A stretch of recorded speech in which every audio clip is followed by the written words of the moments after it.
the coroner in the morgue, the saw, like, it had, you know, it's kind of dented, so it looked like it was, you know, or stabbing into his neck, and you know, blood squirts out there, and then they kind of like used a false body when he twisted his head, and you know, they showed how they did a lot of the effects, and uh, I don't know, one of the kills, the hitchhiker who was eating a banana, um, they had like false body but a real head, and the knife sort of stabbing through the false neck, but it's like, how was a real head there? Where was the rest of her body? So I didn't understand how they did some of that, but hey,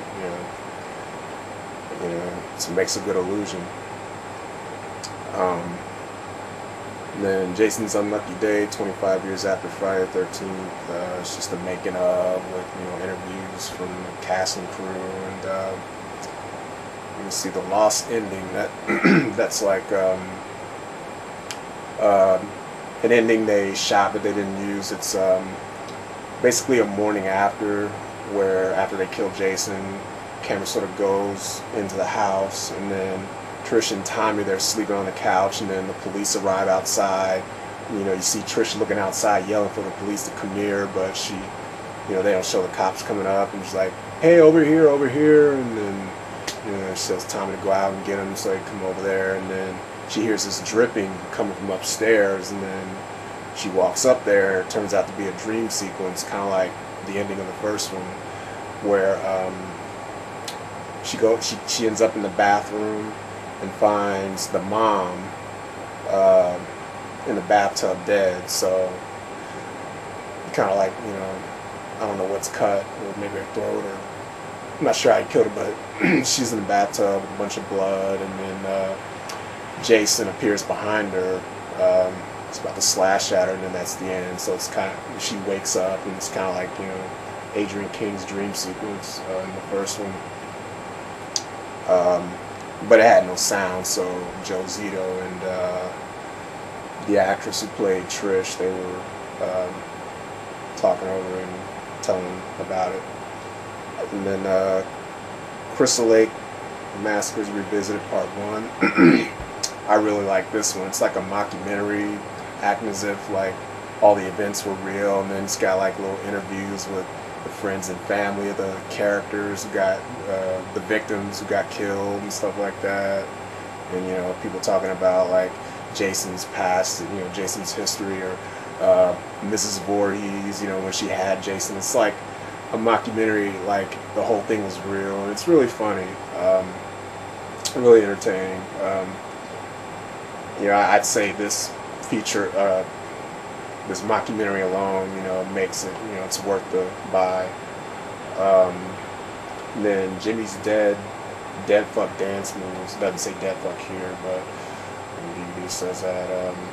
And then it's Joe Zito commentary over just an outtake of Crispin Glover doing his little Dead Fuck Dance moves, and it's like it's extended take of it. And, you know, it seemed like some of the actors had, you know, trouble concentrating because they were just like, they'd never seen dance moves like that before, and it was kind of funny.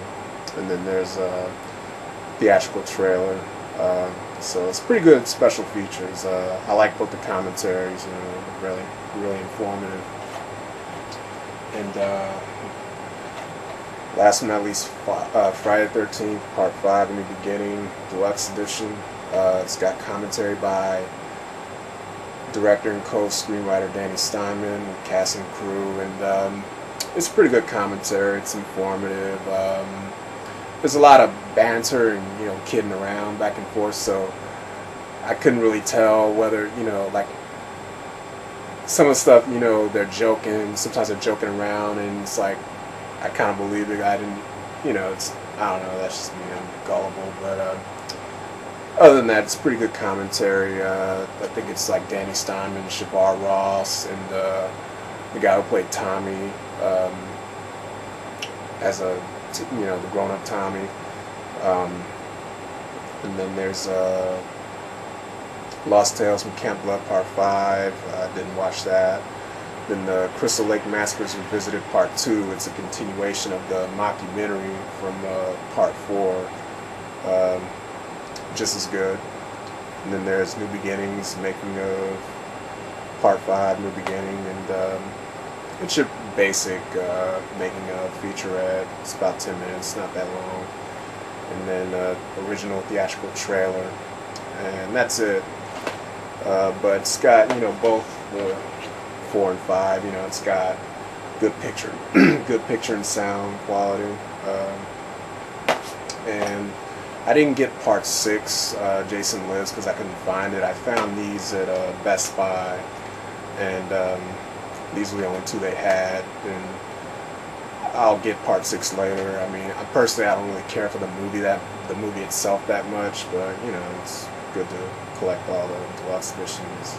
I'm a completist, so I'll get that later. But then, I got this at Target, so yeah, that's about it for now. See you guys next time.